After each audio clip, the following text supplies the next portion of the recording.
On June 25, 2015, the YouTube channel Obscure Horror Corner introduced the world to a chilling game known as Sad Satan by uploading the first of 5 gameplay videos for it. This was the first record of the game's existence on the internet, unlike conventional horror games. Sad Satan offered no objectives, no enemies, and no resolutions.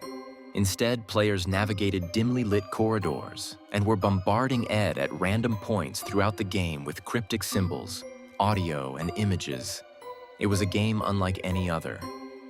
What really made Sad Satan stand out wasn't just its creepy vibe. It was the sick, twisted content hiding beneath the surface. The game wasn't just unsettling. It was tied to accusations of demonic, illegal, and downright disturbing images. The game was a maze of dark, claustrophobic corridors with no clear goal. You wandered around with a first-person POV while Ed audio played in the backgrounds. The sounds were seemingly random, but ranged from reversed music to warped screams and laughter. Perhaps most unsettling, there were snippets of serial killers' interviews that sometimes popped up. Every so often, the game would throw full screen flashes of disturbing images at you. Some were just weird, like black and white photos of statues or cryptic symbols. Others were outright horrifying mugshots of criminals, cult references, and cryptic Latin phrases. One of the most infamous was the recurring appearance of Jimmy Savile, a disgraced TV host known for decades of child abuse. His presence in the game made it feel like something much darker was lurking beneath the surface to top it off. There was a ghostly child who would sometimes appear in the hallways in the last gameplay video uploaded by Obscure Horror Corner. One of these ghostly kids started following the player, and there was no way to escape. The game ends when the player is finally caught and killed by this eerie, silent figure. As creepy as the original Sad Satan was, things took a much darker turn on July 7th, 2015, when a download link for the game popped up on 4chan's paranormal board. People who downloaded it quickly realized they were involved in something demonic. The clone reportedly included extreme gore images of mutilated bodies, and even CP. Weirdly, the game also contained malware which would mess with your computer, sometimes causing it to crash completely. Jamie, the alleged owner of Obscure Horror Corner, denied any connection to this version, claiming the one he played didn't have any of that illegal content, but his story had holes, and people were already questioning whether he could be trusted. Jimmy claimed he found Sad Satan on the dark web, saying a mysterious and anonymous user named ZK sent him a link to the game. According to Jimmy, the game was hosted on a hidden tour service. However, people were left wondering where the original gameplay footage came from, as all the original download links were fake. People have spent years trying to decode Sad Satan's meaning.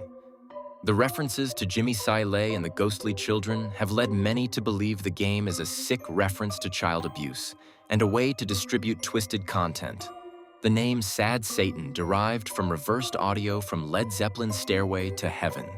Music, and Latin phrases suggest some kind of satanic or cult theme. After all the controversy, Obscure Horror Corner went silent and the channel was abandoned. But that didn't stop the internet from obsessing over Sad Satan. Fans created clean versions of the game, scrubbing out all the illegal content so people could experience the atmosphere without the risks. What makes Sad Satan stick with people isn't just the horror or the controversy, it's the fact that we still don't know the truth. I would strongly advise against doing any digging, but if you do, be extremely cautious with what kind of messed up stuff you might be getting yourself into. In 2009, an internet mystery was born on Reddit and quickly grew into one of the most disturbing internet rabbit holes, known as the Lake City Quiet Pill saga. It's an incredibly disturbing mystery that still has no resolution. The story begins with a Redditor named Religion of Peace, later revealed to be Milo. He was no stranger to controversy as a moderator for the infamous Jailbait subreddit. Milo already had a dark reputation. RJ Bait was notorious for spreading illegal content and was eventually banned by Reddit. But that's a story for another time. Milo claimed to be a war veteran, boasting about his alleged involvement in conflicts like the Cold War and even the Battle of Normandy. People were divided. Some were impressed by his apparent knowledge, while others doubted his claims. Milo was an unusual, the active Reddit user despite claiming to be 80 years old, which added to the skepticism on May 18, 2009. Milo shared a link to a new website, lakecityquietpills.com. He described as, quote, "That old guy's image host. At first the site seems pretty basic, just a place to upload images, but the name itself, Quiet Pills, gave people pause. It sounded off like there was more to it than met the eye." Fast forward to July 17, 2009. Milo posted his last ever Reddit comment, which was a rant about spam content. Just hours later, a new user named 2-6 showed up to announce Milo's death according to the post. Milo had died at his desk, leaving behind no family and only a handful of personal belongings. That's when things got weird. Some Redditors decided to dig into lakecityquietpills.com and discovered something chilling hidden in the site source code were cryptic messages that looked like job postings. But these weren't regular jobs. They seemed to reference covert operations. Some examples of the postings include immediate need, 12 ESS Spanish speaking no papers required, and 4 for 24/7 DP English speakers. Spanish fluency is a plus. The language was filled with military-style acronyms and obscure terms along those lines. One user pointed out that the abbreviation WW meant wet work, or more specifically, assassinations. The plot thickened even more in 2010 when a real-world event seemed to tie directly to the Lake City Quiet Pills. Saga on January 19, 2010. Hamas arms dealer Mahmoud al-Mao was assassinated in a Dubai hotel. He was suffocated by a team of operatives who entered the country using fake identities. This happened on the exact same day as a quote-unquote party mentioned in the source code of lakecityquietpills.com. This site listed a detailed breakdown of expenses for the event hotel rooms, transportation, and even medical supplies that totaled nearly $94,000. The timing and the scale of the expenses led many to believe that this quote-unquote party was actually covered for an assassination operation. It felt too closely related to be pure coincidence. People began digging into the site even further. The account 26 was tied to another alias Angel, 2-6. This handle had been active on other forums like far.com since the early 2000s. What's more, Angel 26's email address was linked to the lakecitypills.com domain. It was quite literally Angel, 2.6 lakecityquietpills.com. The activity surrounding these accounts painted a picture of a tightly connected group with ties to military or illegal work. Some people started interpreting the phrase Lake City Quiet Pills as a euphemism for bullets. The phrase Lake City Quiet Pills was traced back to a Remington ammunition plant in Missouri, which produces billions of rounds of ammunition annually. People have spent years debating what this all means. The most common theory is that the site was a front for a group of professional hitmen. Some argue that the military lingo and references suggest a group of ex-military individuals who defected from their governments. The connection to CT intelligent operations and organizations is clear, but the truth about the site remains unknown. After 2010, the updates to lakecityquietpills.com stopped. The site eventually went offline back in 2015. A strange YouTube channel called Unfavorable Semicircle popped out of nowhere and instantly grabbed the attention of internet sleuths, cryptography fans, and conspiracy theorists.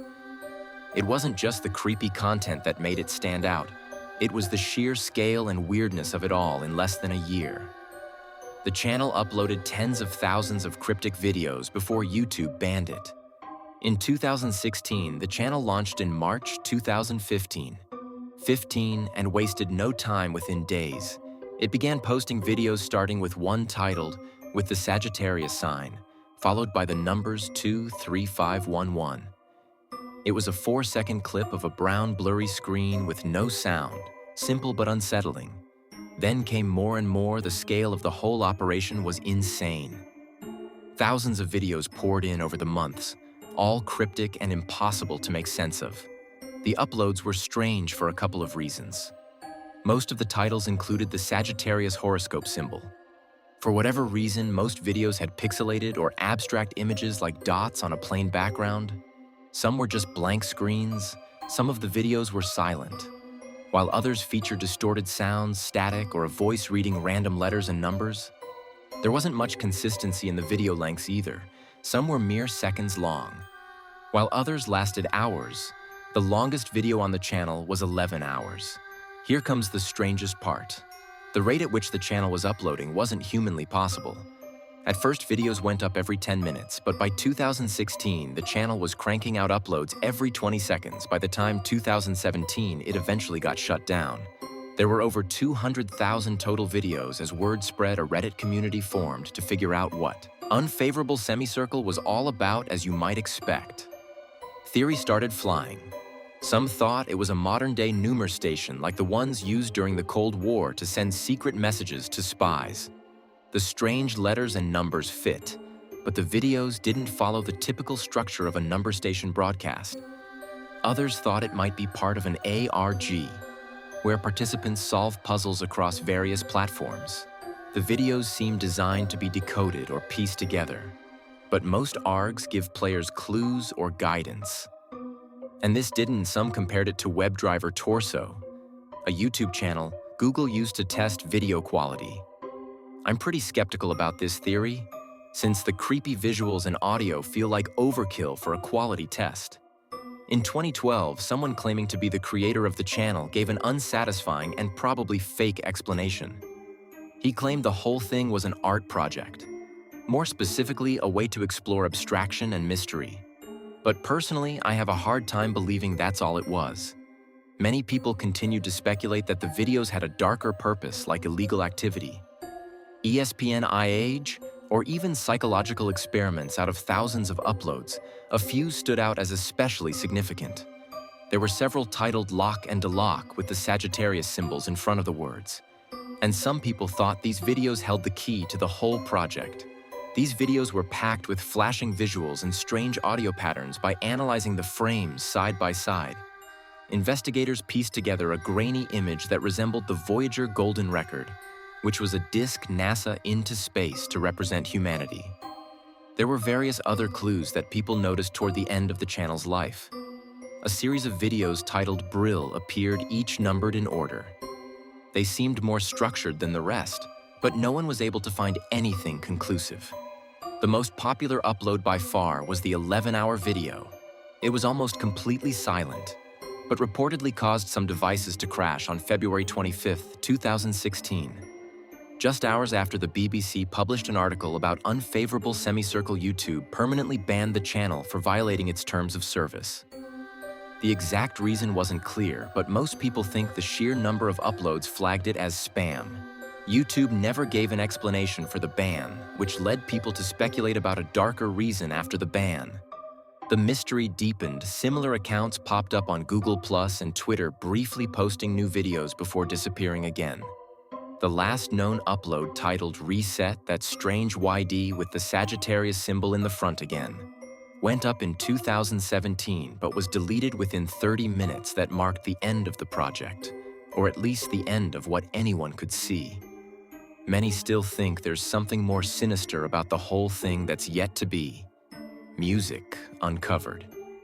If you've spent any time exploring the darker corners of internet history, you've probably come across stories about Mortis.com.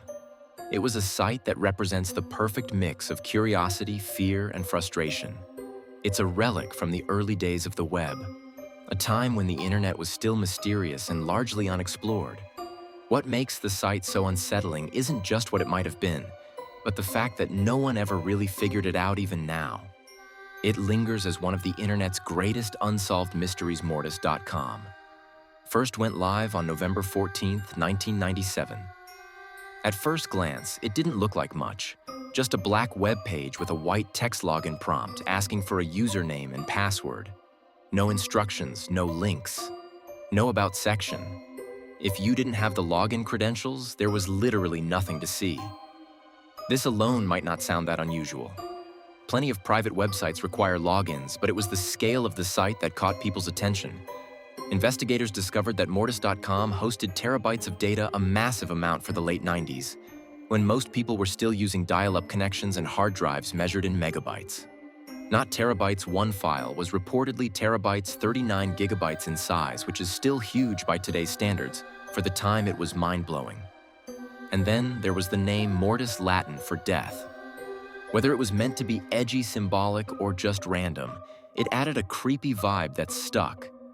Mortis.com might have remained a forgotten corner of the internet if it hadn't been for forums like Forum, where users on boards like X Paranormal and G Technology started poking around. Someone stumbled across the site and posted about it, and things snowballed from there. Some folks claimed to have briefly accessed parts of the site, downloading bits of data before the site went offline, but they never revealed what they found. If anything, this only made the mystery bigger. Were they silenced? Did they find something they couldn't share? Or was it nothing, and they didn't want to admit it? Here's where things get even stranger. Most websites, even after they go offline, leave behind a digital footprint. That's where the Wayback Machine come. In a tool designed to archive web pages so they could be viewed later, even if the original site is gone. But Mortis.com went completely missing.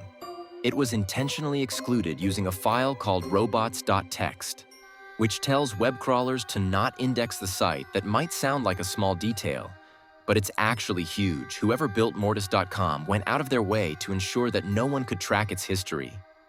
Why would someone do that unless they had something to hide? The domain was registered to a man with a bunch of other websites, including Cthulhu.net Eternal, Night.com, KarenLing.com, and JoshuaL.org. Cthulhu.net featured nothing but a single page with the words dead, but dreaming, whatever that means. EternalNight.com just showed an image of a glowing chess piece on a black background. Nothing else. The other two led to dead ends and were tied to interior design companies that supposedly didn't exist, run by people who had long since passed away. Investigators also found connections between Mortis.com and seemingly unrelated businesses, including a dentist's office at an address that turned out to be an empty lot, a high-end security firm, a lamp company, and a bed and breakfast. The connections were tenuous at best, but they added to the eerie vibe, making it feel like something bigger. Maybe even criminal was at play when questioned. Lingham reportedly claimed the site was just a storage space for personal files like wedding photos. But let's be honest, that's hard to believe. Why would someone need terabytes of storage for wedding photos, much less secure them with industrial-strength encryption? And why would the FBI allegedly get involved? Back on 4chan, people were obsessed with cracking the site's login page. Even seasoned hackers struggled to make progress, which says a lot about how well it was protected. Some claim to have broken in briefly, finding large files with cryptic names, but they either disappeared from the forums or refused to share details. Rumors spread that the FBI contacted some of these would-be hackers, warning them off the site. Others said Ling himself pulled the plug after the site gained too much attention. Whether it was paranoia or reality, many users eventually abandoned the hunt, fearing they might be getting into something way over their heads. Everything was seemingly wiped from the internet before the mystery could be revealed, which left more questions than answers. Over the years, people have floated a ton of theories, some more plausible than others. Some people believe it was just simply a personal repository for movies, TV shows, or other media. Some investigators noted links to USET files and even suggested the site had an embedded media player. But this doesn't explain the secrecy, the creepy aesthetics, or the sheer scale of the data. Others think it was a front for something shady, like a black market operation, human trafficking, or even snuff films. The empty lots, fake business addresses, and encrypted files certainly make this plausible, even after dying through all this. I can't shake the feeling that we're missing something. The exclusion from the Wayback Machine, the cryptic files, the empty addresses. It just feels too unsettling to be coincidental if it was just a hoax or a media server. Why go to such lengths to hide it? And then there's the FBI angle.